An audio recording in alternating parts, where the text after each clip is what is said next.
Hi friends, welcome to எஸ்மா சமையல். இன்றைக்கி நம்ம வீடியோவில் பார்க்க போகிற ரெசிபி என்னென்னா சூப்பரான ஒரு ஸ்நாக் ரெசிபி தாங்க பார்க்க போகிறோம். இன்றைக்கி மலைக்கு சூப்பராக ஒரு ஸ்நாக் ஐட்டம் பண்ணியிருக்கோம். மிளகாய் பஜ்ஜி. அது எப்படி செய்யலான்னு பார்க்கலாம். அதுக்கு தேவையான பொருட்கள்: குடமிளகாய், பஜ்ஜி மாவு, அரிசி மாவு, உப்பு, மிளகாத்தூள், கொஞ்சமாக பெருங்காயம், கறி மசால் தூள் எல்லாத்தையும் எடுத்து வச்சுருக்கோம். இதை ஒரு பாத்திரத்தில் மாற்றி எடுத்துக்கலாம்.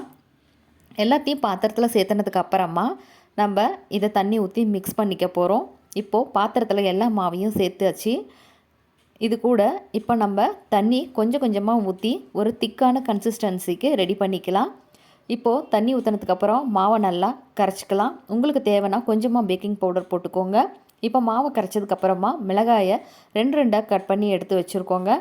இதை நல்லா மாவில் டிப் பண்ணிவிட்டு ஆயிலில் போட்டு அடுப்பை மீடியம் ஃப்ளேமில் வச்சுட்டு ரெண்டு பக்கமும் மாற்றி மாற்றி திருப்பி போட்டு எடுத்துக்கலாம். இப்போ நம்மளோட மிளகாய் பஜ்ஜி சூப்பர் கிறிஸ்பியாக சூப்பராக சுட சுட மலைக்கு இதமாக ரெடி ஆகிடுச்சுங்க. இது சாப்பிட்றதுக்கு ரொம்ப ரொம்ப டேஸ்ட்டாகவும் ரொம்ப ரொம்ப ஈஸியாகவும் செய்யக்கூடிய ரெசிபியாக இருந்தது. நீங்களும் கண்டிப்பாக உங்கள் வீட்டில் இது போல் ஒரு மெத்தடில் செஞ்சு பாருங்கள். ரொம்ப ரொம்ப டேஸ்ட்டாகவும் சூப்பராகவும் இருக்கும். இந்த வீடியோ உங்களுக்கு பிடிச்சிருந்ததுன்னா ப்ளீஸ் லைக் பண்ணுங்கள், ஷேர் பண்ணுங்கள், கமெண்ட்ஸ் பண்ணுங்கள். மறக்காமல் நம்மளோட சேனலை சப்ஸ்கிரைப் பண்ணுங்கள்.